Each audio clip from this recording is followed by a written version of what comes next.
Shuning uchun siz bilan biz mashqqa kelayotganligimiz, ro'za tutayotganligimizga aldanib, o'zimizni ixlosliman deb aniq ishonib olmaylik. Ixlosimizni tezda nima qilib turaylik? Tekshirib turaylik. Niyatlarni tez yangilab turaylik. Bismillahirrohmanirrohim. Alloh azza va jalla Qur'oni Karimda shunday marhamat qiladi. Astagfirullah. Va ma umiru illa liya'budulloha muxlisina lahud-din, hunafa'a va yuqimus solata va yu'tuz zakah va zalika dinul qayyima.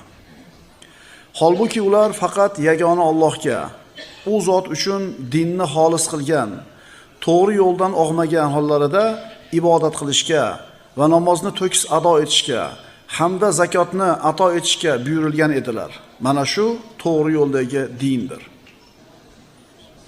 Musulmon odam Robbisiga qiladigan ibodatida muxlis bo'lishligi kerak, xolis bo'lishligi kerak. Insonni tashqi holati bu ibodatda ko'rinsa, ichki holati birodarlar ixlos bo'ladi.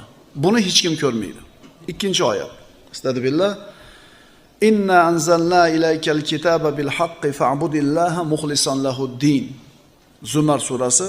Ey Muhammad alayhisalom, albatta biz sizga bu kitobni haqqa rost nozil qildik.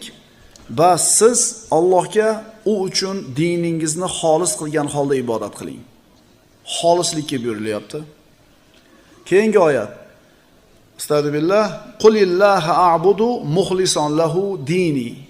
Ayting, men yolg'iz Allohga u zot uchun dinimni xolis qilgan holda ibodat qilurman.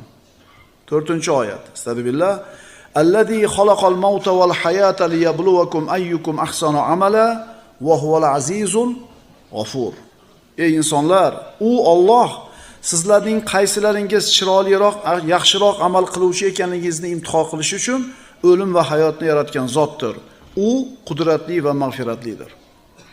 Fuzayl rahimahulloh bu oyatning tafsirida aytadi, amal to'g'ri va xolis bo'lishi kerak. Sunnatga to'g'ri kelish kerak qilgan amalimiz va bu amalimizdan ko'zlagan maqsadimiz Allohning rizosi bo'lishligi kerak. Ixlos val muvafaqatas sunna deyiladi. Amal qabul bo'lishi uchun sunnatga to'g'ri kelish kerak zohiri va xolis Alloh ko'zlanishi kerak botini. Shunda bu amal qabul bo'ladi. Keyingi oyat. Astagfirullah. Qul innama ana basharun mithlukum yuha ilayya annama ilahukum ilahun wahid. Faman kana yarju liqa'a rabbih falyamal amalan salihan wa la yushrik bi'ibadati rabbih ahada. Kahf surasi. Ey Muhammad alayhisalom, ularga ayting, hech